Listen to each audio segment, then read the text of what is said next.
Nicolas Dose, on s'intéresse ce matin à ce rapport sur le monde d'après que 26 économistes internationaux, dont Jean Tirole, viennent de remettre à Emmanuel Macron. Il leur avait commandé, c'est un pavé de 500 pages que vous avez pu consulter. Que dit-il? C'est le monde d'après, en fait, autour de 3 axes, le climat, les inégalités, la démographie.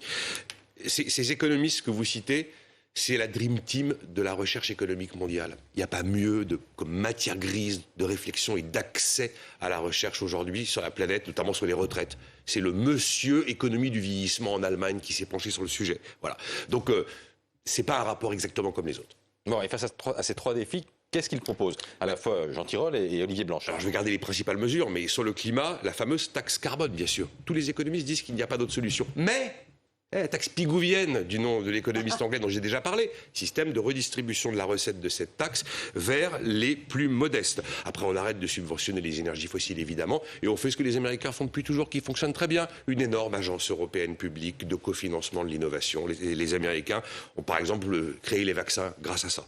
Après, sur les inégalités, on va taxer. Ah oui, mais on va taxer les héritiers tout au long de la vie. Peu importe si c'est une donation, une transmission, mais les gros héritiers, les très riches, on préserve bien sûr les classes moyennes. Pas de hausse des droits de succession, si vous voulez. Et on revient aussi sur les avantages fiscaux de l'assurance vie, mais pour les très grosses assurances vie. Et de la même manière, les transmissions d'entreprises dans les familles très riches, celles-ci verront leurs avantages fiscaux plafonnés.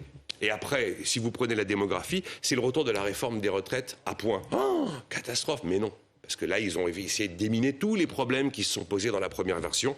Et donc, les 4 déciles les plus bas, les 40% des salaires les plus bas, auront des points qui leur seront offerts de manière à s'assurer qu'ils ont un niveau de vie décent. Et de la même manière, des accords de branche devront obligatoirement inclure les notions de pénibilité dans la question des retraites. Après, quant à la valeur du point, c'est là où c'est un petit peu plus compliqué parce qu'ils laissent quand même à un moment la main aux politiques. Sinon, sur l'âge de départ, 62 ans. Ah, on ne va pas l'allonger au-delà, mais il y aura un bonus pour ceux qui travaillent plus longtemps. Mais c'est des réformes qui vont voir le jour, qui sont applicables tout de suite? Là où je me dis que ce n'est pas un rapport comme les autres, c'est que celui-ci, il vous dit ce qu'il faut faire, mais comment il faut le faire, en identifiant parfaitement les perdants et en faisant tout pour dédommager l'ensemble des perdants.